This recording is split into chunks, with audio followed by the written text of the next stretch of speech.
পেরেশানি থেকে মুক্তি পাওয়ার জন্য বিষ্ণু ইসলাম দুটো দোয়া পড়তেন। কয়টা? অনেকগুলো পড়তেন। স্পেশাল দুটো দোয়া আজকে আপনাদের শিখায়া যাবো, শুনবেন না? কষ্ট হচ্ছে?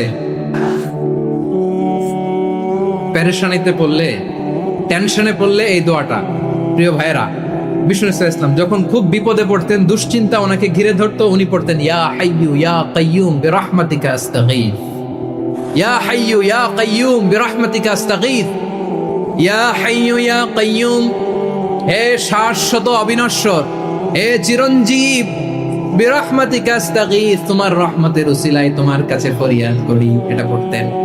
আবার আরেক বর্ণনায় এসেছে ইয়া হাইয়ু ইয়া কাইয়ুম বিরহমাতিকা আস্তাগীথ আসলিহ লি শা'নি কুল্লাহু ওয়া লা তাকিলনি ইলা নাফসি তারফাতা আইন। আসলিহ লি শা'নি কুল্লাহ, আল্লাহ আমার সবকিছু আপনি সেটেল করে দেন। আমাদের সব ঝামেলা সেটেল করে দিতে পারে কে?